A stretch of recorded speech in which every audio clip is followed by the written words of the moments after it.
네, 최근에 정말 어마어마한 국가 프로젝트가 하나 공개됐죠? 바로 대한민국 미래의 지도를 새로 그린다는 국민성장펀드에 대한 이야기입니다. 오늘 한번 제대로 파헤쳐 보겠습니다. 자, 화면에 보이는 이 숫자 좀 보세요. 150조 원. 동그라미가 너무 많아서 이게 대체 얼마인지 감도 잘 안 오는데요. 그야말로 천문학적인 정말 역대급 금액입니다. 근데 이게 그냥 돈이 많다 이 수준이 아닙니다. 언론에서 왜 단군 이래 최대라는 말까지 썼을까요? 이게 바로 대한민국 역사상 정부가 주도한 펀드 중에서는 가장 큰 규모라는 뜻이거든요. 그만큼 역사적인 무게가 실려 있다는 거죠. 그럼 지금부터 이 150조 원짜리 펀드가 도대체 뭐고 또 어떻게 탄생하게 된 건지 한번 차근차근 알아보겠습니다. 자, 이 펀드의 핵심 아주 간단하게 말씀드릴게요.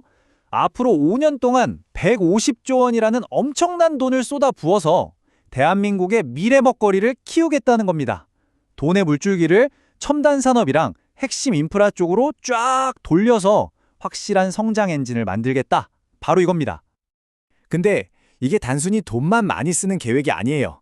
이 돈의 X 뒤에는요, 훨씬 더 크고 원대한 비전이 숨어 있습니다. 정부의 목표는 크게 두 가지로 볼 수 있어요.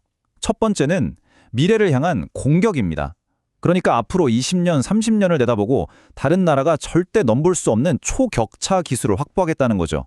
그리고 두 번째는 현재의 문제를 방어하는 겁니다. 지금 좀 주춤하고 있는 산업에 활력을 불어넣고 또 심각한 문제인 지역 소멸 위기 같은 것도 해결하겠다는 거예요. 그야말로 국가의 미래를 통째로 건 거대한 배팅인 셈이죠. 이 펀드가 얼마나 야심찬지를 딱 한마디로 보여주는 말이 바로 이겁니다. 한국형 엔비디아를 만들겠다. 금용이 부위원장이 직접 한 말인데요. 이건 그냥 기술을 따라가는 수준이 아니라 아예 글로벌 기술 전쟁의 꼭대기에 서겠다. 이런 강력한 의지를 보여주는 거죠. 자, 그럼 가장 궁금한 부분이죠. 이 어마어마한 돈, 대체 구체적으로 어디에 쓰이는 걸까요? 돈의 흐름을 한번 따라가 보겠습니다. 돈이 어디로 가는지를 보면 정부의 전략이 아주 명확하게 보입니다. 전체 펀드의 절반이 넘는 78조 원이 AI, 반도체, 모빌리티, 바이오, 딱 이 네 군데에 집중 투자됩니다. 이건 뭐랄까, 선택과 집중을 통해서 확실하게 초격차를 만들겠다, 이런 강력한 신호라고 볼 수 있겠죠? 표를 보면서 좀 더 자세히 들여다볼까요? 보시는 것처럼 총 10개의 첨단 산업이 투자 대상인데요. 역시나 가장 큰 몫을 차지하는 건 무려 30조 원이 투입되는 인공지능입니다. 그 뒤를 반도체, 미래차, 바이오가 바짝 쫓고 있고요. 근데 이게 다가 아니에요. 이 돈으로 AI 데이터 센터나 에너지 고속도로 같은 아주 거대한 국가 인프라까지 깔겠다는 겁니다. 말 그대로 대한민국의 산업 지도를 아예 새로 그리는 작업이라고 할 수 있겠습니다. 와, 정말 계획이 어마어마한데요. 그래서 이 계획이 만약에 성공적으로 착착 진행되면 우리 경제랑 우리 일상은 과연 어떻게 바뀔까요? 정부가 기대하는 효과를 딱 하나의 숫자로 요약하면 바로 이겁니다. 125조 원. 앞으로 5년 동안 이 정도의 경제적 부가가치를 만들어낼 수 있다는 거예요. 그러니까 150조 원을 투자해서 거의 그만큼의 효과를 내겠다. 정말 야심찬 목표죠? 이런 경제 효과는 결국 우리 삶의 직접적인 혜택으로 돌아오게 될 텐데요. 우선 아주 질 좋은 일자리가 대규모로 생겨날 거고요. 세계 시장을 압도하는 기술력도 확보하게 되겠죠. 또 예를 들면 경남의 방위산업처럼 각 지역이 잘하는 특화 산업에 집중 투자해서 지역 경제도 살리고요.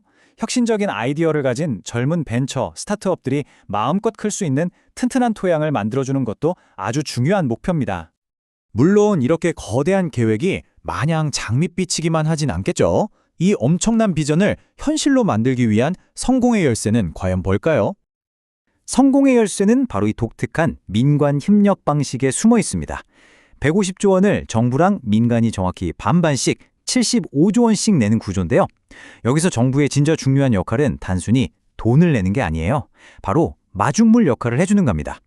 이게 무슨 말이냐면 투자 초반에 손실이 나면 정부가 먼저 그 손실을 떠안아서 민간 투자자들의 부담을 확 줄여주는 거죠.